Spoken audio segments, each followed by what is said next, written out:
If you've ever barfed during breathwork, then definitely watch this video for other weird side effects. Let's get started. What's up and welcome to the Breath Channel. In this video, I'm gonna be talking about weird breathwork side effects and really getting to the bottom of, is breathwork safe for your clients? I will say, breathwork is not for everybody. Okay, breathwork is not for everyone.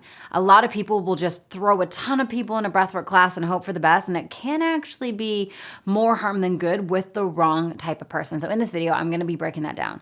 So barfing when you do breathwork, it's a thing. Don't eat before, okay? That's a side effect. You're gonna throw up if you eat a whole bunch of food and then do breathwork. I'm speaking from experience, it's really awkward. Some other interesting side effects of breathwork is TETANY. So TETANY is an experience where the hands clamp up. They look like lobster claws. They literally look like this.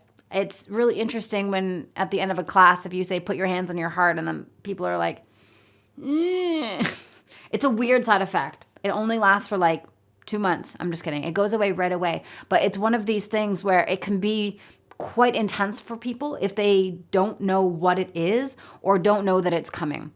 Of course, in our Pause Breathwork Facilitator program, we teach you all about TETANY and why it happens and the connection to the heart and how the energy is moving through the body, but it's one of these weird side effects.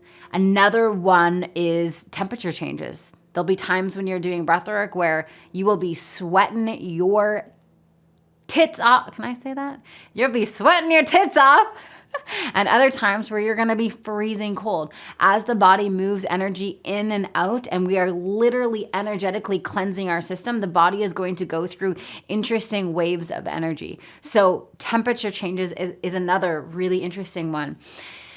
What I found to be the most interesting and the most surprising to most people is we'll start a breathwork class, and within the first 4 minutes,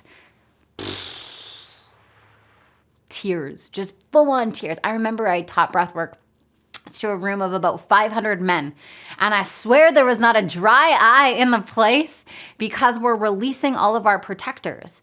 We're releasing the part of us that says, don't cry, you shouldn't cry, you should be strong. We're letting that go, and when we let that go, we drop into our body. And what happens when we drop into our body? We release what the body needs to release. And so for many of us, that's sadness. We need to let go of sadness. We need to let go of grief. We need to let go of agony. We need to let go of all of these things that are holding us back from experiencing our true power. And so breathwork is this very interesting experience. It's a very primal experience. It's a very vulnerable, exposing experience. And it's one of the most powerful techniques that we can use in order to heal our bodies, clear our minds, open our hearts, and truly let us feel the essence of who we really are. So much of personal development is, let me think about how to feel better. Let me think about how to feel better. With breathwork, we're going directly to our body. We are cutting through all of the limitations. We're cutting through all of the everything, and we're releasing it at a deep level so that we can feel the liberation that we desire to feel. But here's the thing that we need to be mindful of. If you are a coach, a healer, a facilitator, and you have a client who has a huge history of trauma, it's so important that we don't throw them into a really intense breathwork session. I've seen it done before, and it is not good because we flood the body with too much energy, and the system does not know how to handle that much energy, so it can actually get re-traumatized. They might go into a collapse, they might disassociate. So if you are going to use breathwork with your clients, it's important that you go really slow, being very mindful of trauma. Being trauma aware and trauma informed as a breathwork facilitator is mega important, because breathwork for someone has a lot of trauma can be the most perfect thing, but too much, too soon can re-traumatize them. And of course, we do not want to do that. We want to slowly give the body sips of energy to be able to slowly open up and bit by bit, moment by moment, open up the window of tolerance so the body feels comfortable and safe using breathwork.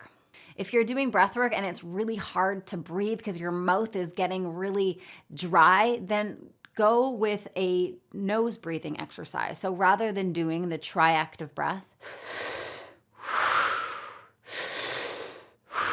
If that one is too challenging and you're coughing and your mouth is dry, then just switch to a halo active in and out through the mouth, or a bliss breath.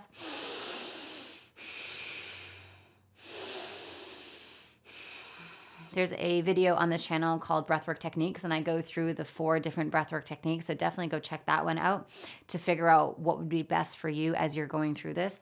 But the main thing to remember, a lot of the interesting side effects that we get from breathwork are very, very, very normal. They just have to be done with safety. We have to be mindful of our nervous system. We have to be mindful of our window of tolerance. We have to be mindful of all of these things as we navigate our way through. Another really interesting side effect is when you're breathing, there could be a part of your body that gets really sore. So for instance, when I worked at my computer before I was mindful of it, I would clench my shoulders. Like that was a holding pattern in my body, is I would just, ugh. So when I would lie down and do breath work, guess what was so painful? My shoulders, this area of me. I'm like, why is this so painful? It's because I was holding so much energy, so much emotion, so much tension here. Same thing would happen in my solar plexus. I would start doing breath work and my solar plexus felt like it was freaking on fire. And I'm like, what is happening here? This hurts so much. And what I realized is because I was holding a lot of anxiety, a lot of tension, a lot of stress in my body here. And so breath work really shines a light on what needs to be released within us. And we can actually use the breath to release those parts of us so that we can feel back in balance. So this wonderful, wacky, amazing modality, which obviously I'm so obsessed with and teach all over the world, is very interesting, but we got to be mindful of doing it safely, doing it in a trauma-informed way. I've recorded a totally free training in the description below. If you desire to become a trauma-aware breathwork facilitator, definitely check out that training. I will tell you all about it. I hope you have a beautiful rest of your day. If this is your first time here, hit the button, subscribe. I drop videos all the time all about breathwork and somatic healing. Have an amazing day, and we'll catch you soon. Bye for now.